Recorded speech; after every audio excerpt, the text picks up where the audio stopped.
উচ্চ মাধ্যমিক রাষ্ট্রবিজ্ঞান, দ্বাদশ শ্রেণী, তৃতীয় সেমিস্টার, তৃতীয় অধ্যায়, সমসাময়িক বিশ্বের নিরাপত্তা। আজকের বিষয় নিরাপত্তার প্রকারভেদ। আমরা জানি রাষ্ট্রবিজ্ঞানের আলোচনায় নিরাপত্তা একটা প্রাচীন ধারণা। রাষ্ট্র গঠনের অন্যতম মূল কারণই হলো অধিবাসীদের নিরাপত্তা প্রদান করা। কিন্তু প্রাচীনকালে নিরাপত্তা বলতে যা বোঝাতো আর বর্তমানে নিরাপত্তা বলতে যা বোঝায় তার মধ্যে অনেক পার্থক্য রয়েছে। মানব সমাজ এবং মানুষের সামাজিক জীবনের উন্নতির সঙ্গে সঙ্গে নিরাপত্তার প্রকৃতি এবং পরিধি ব্যাপক হয়েছে, বিস্তৃত হয়েছে এবং পরিবর্তিতও হয়েছে। যেমন আগে শুধুমাত্র রাষ্ট্রের সার্বভৌমত্ব ও অখণ্ডতা রক্ষা করা এবং জনগণের জীবন আর সম্পত্তি রক্ষা করাই ছিল রাষ্ট্রের নিরাপত্তা সংক্রান্ত কর্তব্য। কিন্তু বর্তমানে এগুলোর সঙ্গে সমগ্র মানব সমাজের উন্নয়নও নিরাপত্তার অংশরূপে বিবেচিত হয়। সেদিক থেকে বিচার করলে নিরাপত্তাকে বা নিরাপত্তা সংক্রান্ত ধারণাটিকে মূলত দুটি ভাগে ভাগ করা যায়। এক, প্রথাগত নিরাপত্তা এবং দুই, অপ্রথাগত নিরাপত্তা। প্রথাগত নিরাপত্তা হলো সেই সব নিরাপত্তা বা নিরাপত্তার সেই দিকগুলো যেগুলি প্রাচীনকাল থেকে আজ পর্যন্ত নিরাপত্তার গুরুত্বপূর্ণ দিক রূপে বিবেচিত হয় বা গুরুত্বপূর্ণ অংশ রূপে বিবেচিত হয়। প্রথাগত নিরাপত্তা হলো নিরাপত্তার সেই সব চিরাচরিত অংশ যা মূলত রাষ্ট্রকেন্দ্রিক, যার প্রধান লক্ষ্য হলো সামরিক শক্তিবৃদ্ধি এবং কূটনৈতিক কৌশল প্রয়োগের মাধ্যমে বিদেশি আগ্রাসন এবং বিরোধপূর্ণ ও বিচ্ছিন্নতাবাদী সামরিক হুমকিগুলোর প্রতিরোধ করে রাষ্ট্রের সার্বভৌমত্ব ও ভৌগোলিক অখণ্ডতাকে রক্ষা করা। অন্যদিকে অপ্রথাগত নিরাপত্তা হলো নিরাপত্তা সংক্রান্ত ধারণার অপেক্ষাকৃত আধুনিক সংযোজন, অর্থাৎ প্রাচীনকালে এগুলো নিরাপত্তার অংশরূপে বিবেচিত হতো না। অপ্রথাগত নিরাপত্তা হলো নিরাপত্তার সেই আধুনিক ধারণা যা রাষ্ট্রের পাশাপাশি মানুষ এবং বৃহত্তর মানব সমাজের উপর গুরুত্ব দেয় এবং অসামরিক হুমকি যেমন দারিদ্র্য, অর্থনৈতিক সংকট, রোগ, পরিবেশগত বিপর্যয়, জলবায়ু পরিবর্তন, সাইবার আক্রমণ, সন্ত্রাসবাদ, মানব ও মাদক পাচার ইত্যাদি প্রতিরোধ করে মানব নিরাপত্তা নিশ্চিত করে। অর্থাৎ যেমন প্রথাগত নিরাপত্তা এক কথায় বলতে গেলে সামরিক শক্তির মাধ্যমে বিদেশি শত্রুর হাত থেকে রক্ষা করে, ঠিক তেমনি অপ্রথাগত নিরাপত্তা জীবনযাত্রার মান উন্নয়ন ঘটিয়ে টোটাল সামাজিক জীবনের উন্নতি ঘটায়।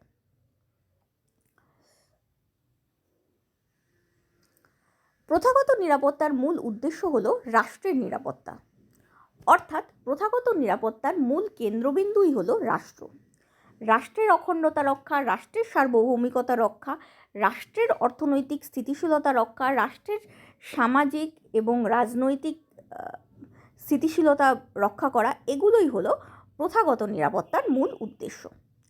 অন্যদিকে অপ্রথাগত নিরাপত্তা আবার সমগ্র মানব সমাজের নিরাপত্তা, অর্থাৎ আমরা মানুষ হিসেবে যে সমাজ গঠন করেছি, যেই সমাজের পরিধি রাষ্ট্র ছাপিয়ে চলে যায়, অর্থাৎ এই বৃহত্তর মানব সমাজ, সেই সমাজের কেন্দ্রবিন্দু প্রত্যেকটা ব্যক্তি, প্রত্যেকের নিরাপত্তা রক্ষা করাটাই হলো অপ্রথাগত নিরাপত্তার অন্যতম উদ্দেশ্য।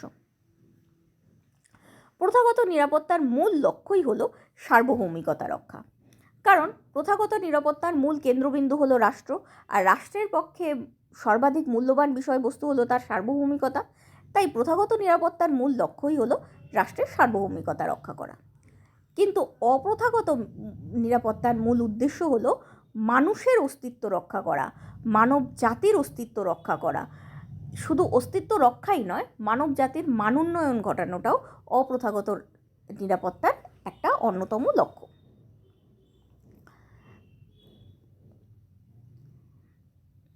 প্রথাগত নিরাপত্তা হলো ভূ রাজনৈতিক ধারণা, অর্থাৎ ধরো ভারত রাষ্ট্রের প্রথাগত নিরাপত্তা করা হচ্ছে, তাহলে ভারত রাষ্ট্রের অন্তর্ভুক্ত প্রত্যেকটা অংশই বা ভারতের ম্যাপে যে স্থানটা দেখা যায় সেই ভূ রাজনৈতিক অংশের নিরাপত্তা রক্ষা করাটাই প্রথাগত নিরাপত্তা রক্ষার কাজ।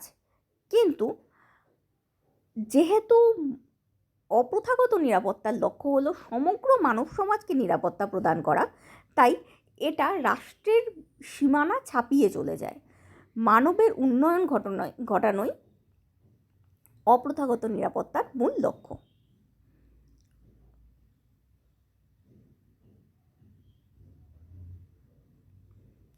তাই প্রথাগত নিরাপত্তার পরিধি হলো জাতিরাষ্ট্রের ভূখণ্ড এবং পারস্পরিক সম্পর্ক, কিন্তু অপ্রথাগত নিরাপত্তার ভিত্তি হলো প্রত্যেক ব্যক্তি, সম্প্রদায়, এমনকি বিশ্বব্যাপী সমগ্র মানব সমাজ। প্রথাগত নিরাপত্তা মূলত দ্বন্দ্বমূলক। কেন? কারণ অন্য রাষ্ট্রের বা অন্য কোনো রাষ্ট্রজোটের হাত থেকে, রাষ্ট্রজোটের সঙ্গে দ্বন্দ্ব করে এই নিরাপত্তা রক্ষা করা হয়, দ্বন্দ্ব বা বিদ্বেষের মাধ্যমেই এই নিরাপত্তা রক্ষা করা হয়। কিন্তু অপ্রথাগত নিরাপত্তা হলো সহযোগিতামূলক। সমগ্র বা প্রত্যেকটা রাষ্ট্র পারস্পরিক সহযোগিতার মাধ্যমে এই অপ্রথাগত নিরাপত্তা রক্ষা করে। একটা উদাহরণ দিলে বোঝা যেতে পারে যে প্রথাগত নিরাপত্তা যেমন, ধরো কোনো দেশের মধ্যে যুদ্ধ হচ্ছে বা কোনো দেশ তার পার্শ্ববর্তী দেশ কোনো দেশকে কোনো অংশ দখল করার চেষ্টা করছে, তাহলে সেই দেশ কি করবে? সামরিক শক্তির মাধ্যমে সেটাকে আটকাবে। তার মানে দুটো দেশের মধ্যে কি তৈরি হলো? এক প্রকার শত্রুতার বা এক প্রকার দ্বন্দ্ব তৈরি হলো।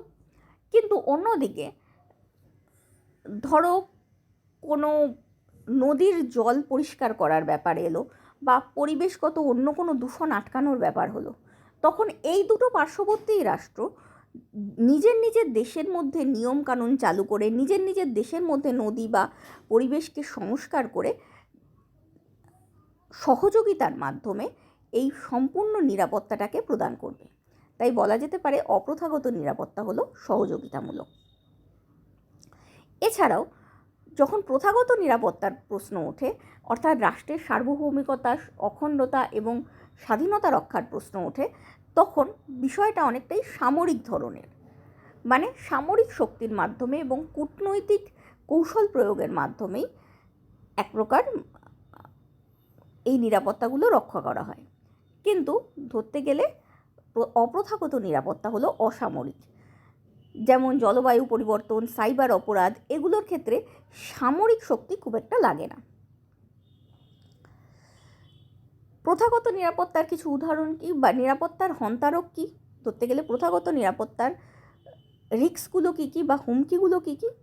না যুদ্ধ, আগ্রাসন মানে অন্য কোনো দেশের ভূখণ্ড দখল করার চেষ্টা করলো, অন্তর্দ্বন্দ্ব যেটা আমরা বললাম যে অভ্যন্তরীণ গোলযোগ, সেটা রাজনৈতিক বা ধর্মীয় কারণে, যে কোনো কারণে হতে পারে, বিচ্ছিন্নতাবাদ, কোনো একটা দেশের কোনো অংশ সেই দেশ থেকে আলাদা হতে চায় সেটা, গুপ্তচর বৃত্তি, কোনো দেশের মধ্যে বিদেশের কোনো গুপ্তচর এসে তার গুপ্তচর বা সেই দেশের ইনফরমেশন অন্য দেশকে দিয়ে দেওয়া, বা সীমান্তে বিরোধ। সীমান্তে বিরোধ শুধু নয়, সীমান্তে জঙ্গি হামলাও বলতে পারো। এগুলোই হলো প্রথাগত নিরাপত্তার মূল হুমকি। অন্যদিকে অপ্রথাগত নিরাপত্তার মূল হুমকি কি? জলবায়ু পরিবর্তন, সাইবার অপরাধ, অর্থনৈতিক অস্থিরতা, মহামারী, মাদক পাচার, মানব পাচার, অভিবাসন প্রভৃতি। অর্থাৎ অপ্রথাগত নিরাপত্তা সমগ্র মানব সমাজের তথা প্রত্যেকটা ব্যক্তির উন্নয়নের জন্য কাজ করে। যেমন জলবায়ু যদি পরিবর্তিত হয় তাহলে সমগ্র মানব সমাজই বিপদে চলে আসবে। বিভিন্ন অংশ জলের তলায় ডুবে যাবে, কোনো জায়গায় গরম এতটা বেড়ে যাবে যে সেখানে কৃষিকাজ করা সম্ভব হবে না, বা কোনো জায়গা বরফে আবৃত হয়ে যাবে। সেক্ষেত্রে পুরো মানব সমাজের ওপরই এটার একটা এফেক্ট করবে। আবার সাইবার অপরাধীরা যারা অন্যের ব্যক্তিগত ইনফরমেশন চুরি করে তাদের টাকা চুরি করছে, বা তাদের কোনো বাজে ভিডিও বানাচ্ছে, বা তাদের কোনো লক্ষ্য পূরণ হতে বাধা দিচ্ছে, সেই যে সাইবার অপরাধীরা তারাও সমগ্র মানব জাতির শত্রু, কোনো একটা দেশের শত্রু না। একই রকমভাবে সমগ্র বিশ্বে যে অর্থনৈতিক অস্থিরতা বা সামাজিক অস্থিরতা যদি কিছু তৈরি হয়, যেমন আমরা জানি বিভিন্ন দেশে রয়েছে বর্ণবিদ্বেষ, বিভিন্ন দেশে হিউম্যান রাইটস সংক্রান্ত প্রবলেম রয়েছে।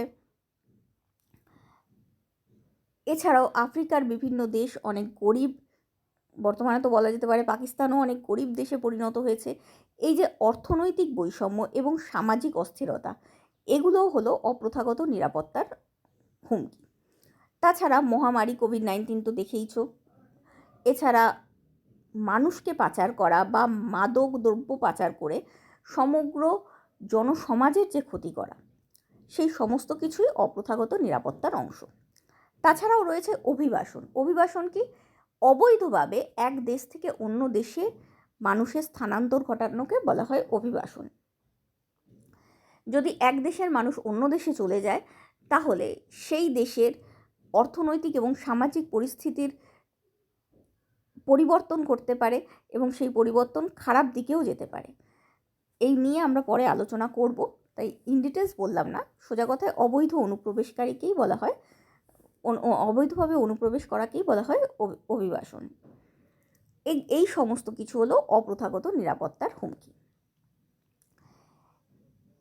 এবার যদি উদাহরণ দিয়ে বোঝাতে চাই, প্রথাগত নিরাপত্তার উদাহরণ যেমন ভারত পাকিস্তান যুদ্ধ, চীন ভারত সীমান্ত বিবাদ, বা মার্কিন যুক্তরাষ্ট্র এবং সোভিয়েত ইউনিয়নের মধ্যে শীতল যুদ্ধ, বা অভ্যন্তরীণ গোলযোগ বলতে গেলে বোড়োল্যান্ড সমস্যা, অর্থাৎ আসামের যে আলাদা রাষ্ট্র তৈরি করার চেষ্টা করছে বোড়োরা, সেই বোড়োল্যান্ডের সমস্যা, বা পাঞ্জাবে যে আলাদা রাষ্ট্র তৈরি করার চেষ্টা করা হচ্ছে খালিস্তান সমস্যা, সেগুলো হলো প্রথাগত নিরাপত্তার অংশ। এছাড়া বিভিন্ন রকমের গুপ্তচর বৃত্তি, এগুলো তো এখন টিভিতে শুনতেই পাচ্ছ, সেগুলো সমস্ত কিছু হলো প্রথাগত নিরাপত্তার অংশ। আবার অপ্রথাগত নিরাপত্তা যেমন কোভিড-19 মতো মহামারী, সাইবার হ্যাকিং, পরিবেশ দূষণ বা গ্লোবাল ওয়ার্মিং, সন্ত্রাসবাদ, অভিবাসন, এগুলো হলো অপ্রথাগত নিরাপত্তার উদাহরণ। এবার এগুলো সমাধানের পদ্ধতি বা এই নিরাপদ রাখার উপায়গুলো কি কি? এক, প্রথাগত নিরাপত্তার রক্ষার মেন উপায় হলো সামরিক শক্তি বৃদ্ধি। মিসাইল ডিফেন্স সিস্টেম এখন ইসরায়েলের ক্ষেত্রে খুব আলোচিত হচ্ছে, তাই বুঝতে পারবে। এছাড়াও বিভিন্ন প্রযুক্তিগত প্রশিক্ষণগত দিক থেকে বা সৈন্যের সংখ্যাগত দিক থেকে সামরিক শক্তি বৃদ্ধি করাটা হলো প্রথাগত নিরাপত্তা রক্ষার জন্য অন্যতম জরুরি।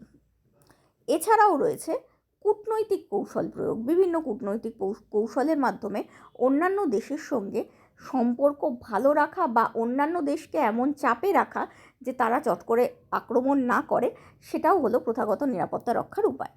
এছাড়াও বিভিন্ন সামরিক জোট গঠন। যখন তুমি দেখতে পাচ্ছ তোমার বিপক্ষ অনেক বেশি শক্তিশালী হয়ে উঠছে, তখন শক্তির ভারসাম্য রক্ষা করার জন্য বিভিন্ন অন্যান্য রাষ্ট্রের সঙ্গে জোট গঠন করে নিজেদেরও শক্তিশালী করা বা নিজের ওপর আক্রমণ হলে অন্যান্য রাষ্ট্র হেল্প করবে, সেটা এনশিওর করাটাও হলো প্রথাগত নিরাপত্তার অংশ। তাছাড়াও রয়েছে কূটনৈতিক আলোচনা, মানে কোনো দুই দেশের মধ্যে যদি কোনো কোনো সমস্যা তৈরি হয়, তাহলে যুদ্ধের দিকে না গিয়ে আলোচনা বা বৈঠকের মাধ্যমে সেই প্রবলেমটা সলভ করা যেতে পারে। এগুলো হলো প্রথাগত নিরাপত্তা রক্ষার উপায়। আর অপ্রথাগত নিরাপত্তা রক্ষার উপায় কি? আন্তর্জাতিক সহযোগিতা, যেমন প্যারিস জলবায়ু চুক্তি, নীতি প্রণয়ন, যেমন সাইবার সিকিউরিটি আইন প্রণয়ন করা। এছাড়া বিশ্ব স্বাস্থ্য সংস্থা, ইন্টারপোল, বিশ্বে আন্তর্জাতিক অপরাধের জন্য ইন্টারপোল, এদের মতো সংস্থাগুলোর সহযোগিতা। তাছাড়াও অর্থনৈতিক ক্ষেত্রে IMF, ওয়ার্ল্ড ব্যাংক, এগুলোর সহযোগিতা। এই সমস্তগুলো হলো অপ্রথাগত নিরাপত্তা রক্ষার উপায়। অর্থাৎ বলা যেতে পারে প্রথাগত নিরাপত্তা হলো রাষ্ট্রের সার্বভৌমিকতা রক্ষার সঙ্গে সম্পর্কযুক্ত এবং অন্যের হাত থেকে নিজেকে বাঁচানোর সঙ্গে সম্পর্কযুক্ত। কিন্তু অপ্রথাগত নিরাপত্তার মূল লক্ষ্য হলো ব্যক্তি তথা মানব সমাজের উন্নয়ন, এবং এটা কারোর থেকে বাঁচানো শুধু নয়, নিজেকে আরও উন্নতির দিকে নিয়ে যাওয়া। যেমন যদি কোনো মহামারী হয়, তাহলে শুধুমাত্র সেই মহামারীর থেকে বাঁচার চেষ্টা করা নয়, যেন কোনো মহামারী হঠাৎ করে হলে ইনফ্রাস্ট্রাকচার এরকম থাকে যে সেই মহামারীর সঙ্গে আমরা লড়তে পারি, সেই ব্যবস্থা করাটাও, জীবনযাত্রার মানোন্নয়ন ঘটানোটাও অপ্রথাগত নিরাপত্তার অংশ। এবার এই প্রথাগত নিরাপত্তাকে আবার দুভাগে ভাগ করা যেতে পারে। এই নিরাপত্তার হুমকিটা কোথা থেকে উদ্ভূত, সেই অনুসারে প্রথাগত নিরাপত্তাকে দুটো ভাগে ভাগ করা যায়। এক হলো অভ্যন্তরীণ নিরাপত্তা, আর দ্বিতীয় হলো বাহ্যিক নিরাপত্তা। অভ্যন্তরীণ নিরাপত্তা হলো একটি রাষ্ট্রের ভিতরের হুমকি, যেমন সন্ত্রাসবাদ, দাঙ্গা, গুপ্ত হত্যা, দুর্নীতি, সাইবার অপরাধ ইত্যাদি থেকে সেই রাষ্ট্র, তার জনগণ এবং শাসন ব্যবস্থাকে সুরক্ষা দেওয়ার প্রক্রিয়া। অন্যদিকে বাহ্যিক নিরাপত্তা হলো একটি রাষ্ট্রকে বিদেশি আগ্রাসন, বিদেশি আক্রমণ যেমন যুদ্ধ, সীমান্ত সংঘর্ষ, গুপ্তচর বৃত্তি ইত্যাদি থেকে, আবার বিদেশি হস্তক্ষেপ থেকে, যেমন আমি বললাম মার্কিন যুক্তরাষ্ট্র যেমন এখন পাকিস্তানের বিভিন্ন ডিসিশনের ওপর হস্তক্ষেপ করে, সেই ধরনের হস্তক্ষেপ থেকে, এবং বহিরাগত কোনো হুমকির থেকে সুরক্ষা দেওয়ার ব্যবস্থা। অর্থাৎ বলা যেতে পারে অভ্যন্তরীণ নিরাপত্তা হলো রাষ্ট্রের মধ্যে থেকে উদ্ভূত বিপদগুলোর হাত থেকে রাষ্ট্রকে রক্ষা করা, এবং বাহ্যিক নিরাপত্তা বলতে বোঝায় রাষ্ট্রের বাইরে থেকে আসা বিপদগুলোর হাত থেকে রাষ্ট্রকে রক্ষা করা। অভ্যন্তরীণ নিরাপত্তার লক্ষ্য হলো দেশের শান্তি শৃঙ্খলা বজায় রাখা, নাগরিকদের সুরক্ষা দেওয়া, যাতে তারা এই ধরনের কোনো অস্থির বা অসামাজিক কার্যকলাপে লিপ্ত না হয়ে যেতে পারে। অন্যদিকে বাহ্যিক নিরাপত্তার লক্ষ্য হলো দেশের সার্বভৌমত্ব ও অখণ্ডতাকে রক্ষা করা, বাইরের আক্রমণকে প্রতিহত করা। অভ্যন্তরীণ নিরাপত্তার হুমকির উৎসগুলো হলো অভ্যন্তরীণ, অর্থাৎ দেশের মধ্যেকার অবাধ্য নাগরিক, বিদ্রোহী গোষ্ঠী, সন্ত্রাসী সংগঠন, দুর্নীতিগ্রস্ত কর্মকর্তা, এগুলো হলো অভ্যন্তরীণ নিরাপত্তার উৎস। অন্যদিকে বাহ্যিক নিরাপত্তার উৎস হলো বাহ্যিক বা দেশের বাইরের বিদেশি শত্রু রাষ্ট্র, আন্তর্জাতিক সন্ত্রাসী নেটওয়ার্ক, বিদেশি গুপ্তচর, এগুলো হলো বাহ্যিক নিরাপত্তার অংশ বা বাহ্যিক নিরাপত্তার হুমকির উৎস। এবার হুমকির ধরন।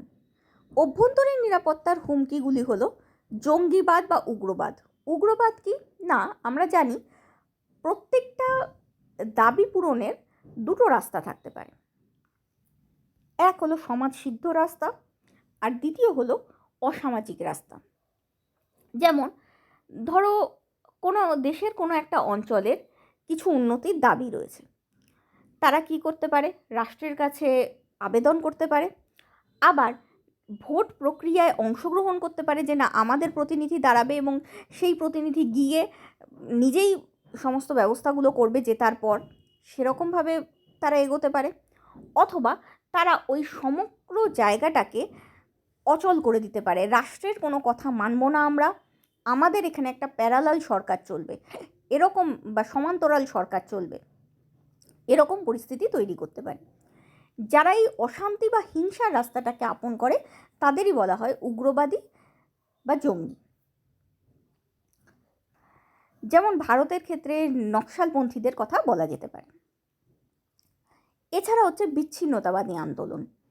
বিচ্ছিন্নতাবাদী আন্দোলন কি, কোনো একটা দেশের কোনো অংশ যদি সেই দেশ থেকে আলাদা হয়ে যেতে চায় বা বিচ্ছিন্ন হয়ে যেতে চায়, তাহলে তারা যদি অসামাজিক উপায়ে আন্দোলন করে তবেই সেটাকে বলা হয় বিচ্ছিন্নতাবাদী আন্দোলন। মানে শান্তিপূর্ণভাবে আন্দোলনকে এক্ষেত্রে ধরা হয় না। যেমন আসামে বোড়োল্যান্ড তৈরির একটা ইচ্ছা প্রকাশ করেছে তারা, তারপর পাঞ্জাবে খালিস্তান তৈরি হওয়ার চেষ্টা করছে। এই ধরনের ভারত থেকে বিচ্ছিন্ন হয়ে বা কোনো দেশ থেকে কোনো অংশকে বিচ্ছিন্ন করে নিয়ে যাওয়ার যে আন্দোলন, তাকে বলা হয় বিচ্ছিন্নতাবাদী আন্দোলন। এরপর হচ্ছে সাম্প্রদায়িক দাঙ্গা, যেমন হিন্দু মুসলিমের দাঙ্গা বা খ্রিস্টান মুসলিমের দাঙ্গা, খ্রিস্টান হিন্দুর দাঙ্গা, এই রকম যদি কোনো দাঙ্গা হয় এটাকে বলা হয় সাম্প্রদায়িক দাঙ্গা। এর ফলে সামাজিক অর্থনৈতিক দিক থেকে একটা অস্থিরতা তৈরি হয়, রাজনৈতিক দিক থেকেও একটা অস্থিরতা তৈরি হয়। এছাড়া হচ্ছে সন্ত্রাসবাদ, যেমন মুম্বাই হামলা বা বিভিন্ন হামলাগুলো যে তোমরা দেখো, এগুলোকে বলা হয় সন্ত্রাসবাদ। কেউ কোনো জায়গায় বোম বাস্ট করলো, কোনো জায়গায় গিয়ে এলোপাথারি গুলি চালালো বা সরকারি কোনো সম্পত্তি ধ্বংস করার চেষ্টা করলো, এগুলোকে বলা হয় সন্ত্রাসবাদ। এছাড়া অভ্যন্তরীণ ষড়যন্ত্র, যেমন কোনো দেশের মধ্যেরই কিছু লোক বিদেশকে সমর্থন করা, একে বলা হয় অভ্যন্তরীণ ষড়যন্ত্র। তাছাড়া মাদক বা ড্রাগসের পাচার এবং অস্ত্র চোরাচালান করা, অন্য দেশ থেকে অস্ত্র আসা, যেমন ধরো আমি একটা উদাহরণ দিচ্ছি, যেমন পাঞ্জাবের লোকেরা খালিস্তান তৈরি করতে চায়। এবার ভারতবর্ষের সরকারের বিরুদ্ধে লড়তে গেলে তাদের অস্ত্র লাগবে। তারা যদি বিদেশি কোনো পাকিস্তান বা এই ধরনের কোনো দেশ থেকে অস্ত্র চোরা পদ্ধতিতে ভারতবর্ষে নিয়ে আসে, সেটাকেই বলা হয় অস্ত্রের চোরাচালান। এইভাবেই মাদকও বিভিন্ন অন্য দেশ থেকে ভারতবর্ষে চলে আসছে। ধরো মাদক তো ভারতে চাষ হচ্ছে না, যেখান থেকে চাষ হচ্ছে সেখান থেকে চোরা পদ্ধতিতে চলে আসছে, একেই বলা হয় মাদক ও অস্ত্র চোরাচালান। তাছাড়া সাইবার অপরাধ, যেমন কম্পিউটারের বিভিন্ন তথ্য ব্যক্তিগতও হতে পারে বা সেটা রাষ্ট্রের কোনো তথ্যও হতে পারে, বিভিন্ন সরকারি সংস্থার কোনো তথ্যও হতে পারে। কম্পিউটার হ্যাকিংয়ের মাধ্যমে সেই সমস্ত তথ্যগুলোকে নিয়ে নেওয়া এবং সেগুলোকে নিজের মতো করে মডিফাই করে প্রযুক্ত করা, এগুলো হলো সাইবার অপরাধীদের নিদর্শন। যেমন কেউ তোমার ডিটেলস চুরি করে তোমার ব্যাংক থেকে টাকা তুলে নিল, বা কেউ তোমার কোনো ছবি চুরি করে অন্য রকম এডিট করে সেটাকে প্রকাশ করলো, এগুলোকে বলা হয় সাইবার অপরাধ। এই ধরনের অপরাধগুলো হলো অভ্যন্তরীণ নিরাপত্তা। এবার যেহেতু আমরা এখানে প্রথাগত নিরাপত্তার কথা বলছি, তাই এই ব্যক্তিগত ছবি এডিট করা বা টাকা চুরির কথা বলা হচ্ছে না, বলা হচ্ছে কি কোনো সরকারি সংস্থা, যেমন সেটা বিভিন্ন সরকারি প্রতিষ্ঠান হতে পারে, সেই প্রতিষ্ঠানের গোপন ইনফরমেশন চুরি করা। যেমন ধরো ভারতের কোনো একটা সায়েন্টিস্ট, সেটা রকেট সায়েন্স হোক বা ভাইরোলজি হোক না কেন, এরকম কোনো সায়েন্টিস্টদের কোনো তথ্য চুরি করে যদি অন্য দেশে কেউ পাচার করে দেয়, এগুলোকে বলা হয় সাইবার অপরাধ। এগুলো সাধারণত ভেতর থেকেই করা হয়, দেশের ভেতর থেকেই করা হয়। তাই এগুলো হলো অভ্যন্তরীণ নিরাপত্তার হুমকি। আর বাহ্যিক নিরাপত্তার হুমকি কি? বিদেশি রাষ্ট্রের সামরিক আগ্রাসন, সীমান্ত আক্রমণ, যুদ্ধ বা বিদেশি গুপ্তচর, বৈদেশিক সাইবার হামলা, বিদেশি রাষ্ট্রের প্রভাব বিস্তার, এই সমস্ত কিছু হলো বাহ্যিক নিরাপত্তার অন্তরক। অর্থাৎ কোনো দেশ যদি অন্য দেশের কোনো জমি দখল করতে চায় বা সীমান্ত এলাকায় আক্রমণ করে বা যুদ্ধ ঘোষণা করে বা বিদেশি গুপ্তচর রাখে, এগুলোই হলো সেই দেশের বাহ্যিক। এছাড়াও যদি প্রভাব বিস্তার করতে চায়, মানে অন্য দেশের কথা অনুসারে তোমার চলতে হবে, এরকম পরিস্থিতি তৈরি করে, এগুলো হলো বাহ্যিক নিরাপত্তার হুমকি। উদাহরণ বলতে পারি, ভারতবর্ষের ক্ষেত্রে প্রত্যেকটা উদাহরণই আলোচনা করেছি, নকশাল আন্দোলন, মুম্বাই হামলা, সাইবার হ্যাকিং। আবার বাহ্যিক নিরাপত্তার ক্ষেত্রেও উদাহরণ বলতে পারি, ভারত পাকিস্তান যুদ্ধ, চীন ভারত সীমান্ত বিবাদ, রাশিয়া ইউক্রেন যুদ্ধ, চীন তাইওয়ান উত্তেজনা, এগুলো সব হলো বাহ্যিক নিরাপত্তার উদাহরণ। এবার অভ্যন্তরীণ নিরাপত্তা রক্ষার কৌশল কি?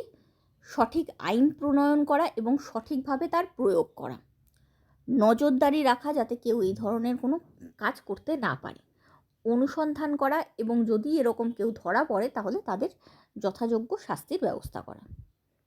আর বাহ্যিক নিরাপত্তার রক্ষার কৌশল কি? সামরিক শক্তি বৃদ্ধি করা, সেটা টেকনোলজিক্যাল দিক থেকে, প্রশিক্ষণের দিক থেকে, মানে কৌশলগত দিক থেকে, প্রশিক্ষণের দিক থেকে এবং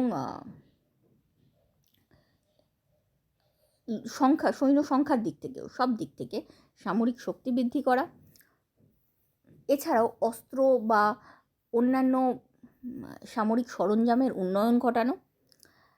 এছাড়া কূটনৈতিক কার্যকলাপের মাধ্যমে বিদেশের সঙ্গে ভালো সম্পর্ক রাখা বা বিদেশকে খানিকটা, অন্যান্য দেশগুলোকে খানিকটা চাপে রাখা, এইগুলোই হলো বাহ্যিক নিরাপত্তা রক্ষার কৌশল। এবার কারা এই কাজগুলো করে? অভ্যন্তরীণ ক্ষেত্রে পুলিশ, সিআইডি, এনকাউন্টার বাহিনী, সাইবার সেল, গোয়েন্দা সংস্থা যেমন আইবি, ইন্টেলিজেন্স ব্যুরোর কথা বলা হচ্ছে, এরা করে। আর বাহ্যিক ক্ষেত্রে প্রতিরক্ষা মন্ত্রণালয়, কূটনৈতিক কৌশল বা সেনাবাহিনী, নৌবাহিনী, বিমান বাহিনী, সীমান্ত নিরাপত্তা বাহিনী যেমন বিএসএফ ভারতের ক্ষেত্রে, গোয়েন্দা সংস্থা যেমন এরা বাহ্যিক নিরাপত্তা রক্ষায় সাহায্য করে। বাস্তবে এই বাহ্যিক এবং অভ্যন্তরীণ এই দু প্রকার নিরাপত্তা নিয়েই এবং প্রথাগত এবং অপ্রথাগত এই সর্বপ্রকার নিরাপত্তা নিয়েই নিরাপত্তার মূল ধারণাটা গঠিত হয়। এর একটা দিক যদি ক্ষতিগ্রস্ত হয়, অপর দিকও ক্ষতিগ্রস্ত হতে বাধ্য। কয়েকটা উদাহরণ দিয়ে ব্যাপারটা বোঝানো যাক। যেমন ধরো, যদি আমরা অবৈধ অনুপ্রবেশকারীর কথা বলি, অবৈধ অনুপ্রবেশকারী হলো বা অভিবাসন হলো অপ্রথাগত নিরাপত্তার একটা অংশ। কিন্তু এই অবৈধ অনুপ্রবেশকারী যদি সন্ত্রাসবাদী হয় বা যদি বিদেশি গুপ্তচর হয়, তাহলে তারা আবার বাহ্যিক নিরাপত্তার অংশ হয়ে দাঁড়ায়, অর্থাৎ প্রথাগত নিরাপত্তার অংশ হয়ে দাঁড়ায়। আবার এই অবৈধ অনুপ্রবেশকারী বেশি সংখ্যায় কোনো দেশে হয়ে গেলে, যেটা জর্ডনের ক্ষেত্রে একবার হয়েছিল, প্যালেস্তাইনের লোক বেশি ঢুকে গেছিল, সেক্ষেত্রে তারা আবার সরকার ফেলে দেওয়ারও চেষ্টা করতে পারে। জর্ডনের ক্ষেত্রে এই ঘটনাটা ঘটে গেছিল। তাই তারা আবার অভ্যন্তরীণ নিরাপত্তার অংশ হয়ে যেতে পারে। তাই এই অভিবাসন একসাথে সব রকম নিরাপত্তাকেই কন্ট্রোল করতে পারে। তার জন্য আমাদের অবৈধ অনুপ্রবেশকারীকে আটকাতে হবে।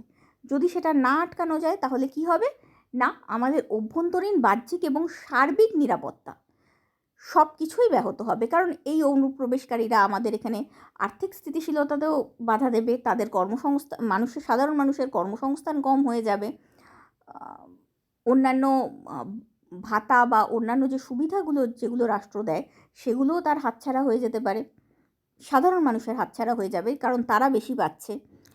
এই করে সমস্ত দিকের নিরাপত্তাই ব্যাহত হবে। অন্যভাবে যদি দেখা যায়, কোনো দেশে যদি খাদ্যের অভাব দেখা যায়, কোনো দেশ যদি খাদ্যের জন্য অন্য দেশের ওপর নির্ভরশীল হয়ে পড়ে, তাহলে খাদ্য বা স্বাস্থ্য সেবার জন্য, তাহলেও সেই অন্য দেশ সেই দেশের ওপর প্রভাব খাটাবে। ফলে এই খাদ্য বা স্বাস্থ্যের অভাব, যেটা অপ্রচলিত নিরাপত্তার অংশ, তা সার্বভৌমিকত্বের প্রতিও একটা হুমকি রূপে রয়ে যাবে। কারণ যে দেশের ওপর খাদ্য বা স্বাস্থ্য ব্যবস্থার জন্য আমরা নির্ভরশীল হব, তারা সার্বভৌমিকতাটাকে নষ্ট করতে চাইবে আমাদের। তাই বলা যেতে পারে এই অভ্যন্তরীণ, বাহ্যিক, প্রথাগত, অপ্রথাগত এই সব নিরাপত্তা মিলেই নিরাপত্তার ধারণাটা সমন্বিতভাবে গঠিত হয়। আবার এটা উল্টোভাবেও দেখা যেতে পারে। যেমন কোনো দেশ যদি আমাদের দেশের ওপর আক্রমণ করে এবং সেই আক্রমণ আমরা ঠেকাতে না পারি, তাহলে হঠাৎ করে একটা বোম এসে পড়লো আর মানুষের প্রাণ, সম্পত্তি সব কিছুই নষ্ট হয়ে যেতে পারে। ফলে আমাদের নিজেদের নিরাপত্তা বা অভ্যন্তরীণ নিরাপত্তা বলো বা অপ্রচলিত অর্থে মানুষের নিরাপত্তা, সেটাও ব্যাহত হবে কোনো দেশ যদি সঠিকভাবে যুদ্ধকে কন্ট্রোল করতে না পারে তার ক্ষেত্রে। আবার যদি কোনো দেশে দীর্ঘকালীন যুদ্ধ চলতে থাকে, সেই দেশের অর্থনৈতিক স্থিতিশীলতা নষ্ট হয়, কারণ যুদ্ধে অনেক বেশি টাকা খরচা হয়ে যায়। ফলে সেই দেশের মানুষের উন্নয়ন, স্বাস্থ্য, খাদ্য পরিষেবা সমস্ত কিছুই খারাপ হতে থাকে। ফলে এই ধরনের বাহ্যিক নিরাপত্তার হাত থেকে রক্ষা না পাওয়াও অনেক সময় অপ্রচলিত ক্ষেত্রে মানব উন্নয়নের পক্ষে বাধা হয়ে দাঁড়ায়। আবার যদি কোনো দেশে অভ্যন্তরীণ গোলযোগ শুরু হয় বা কোনো বিচ্ছিন্নতাবাদী আন্দোলন শুরু হয়, তাহলে সেই আন্দোলনকারীদের মাধ্যমে বিদেশি রাষ্ট্র আবার সেই রাষ্ট্রের সার্বভৌমিকতা নষ্ট করতে পারে। অর্থাৎ অভ্যন্তরীণ ক্ষেত্রে যে গোলযোগটা হলো, তা বাহ্যিক ক্ষেত্রে নিরাপত্তার বিপদ হয়ে দাঁড়িয়ে গেল। আবার এই রকম যদি হতে থাকে, তাহলে অনেক ক্ষেত্রেই বাকি সমস্ত পরিষেবা, অর্থনৈতিক উন্নয়ন ইত্যাদি পরিষেবাগুলো অনেক অস্থিতিশীল হয়ে যায়। ফলে বলা যেতে পারে যে এই সব রকম নিরাপত্তা মিলিয়েই সমন্বিত রূপে কোনো দেশের উন্নতি বা অবনতির কারণ হয়। তাই এই সব ধরনের দিক থেকে নিরাপত্তা প্রদান করাই হলো রাষ্ট্রের অন্যতম দায়িত্ব। উত্তরটা ভালো লাগলে অবশ্যই লাইক, শেয়ার এবং সাবস্ক্রাইব করো। আর এরকম কোনো উত্তর জানতে হলে অবশ্যই কমেন্টের মাধ্যমে জানিও। Thank you.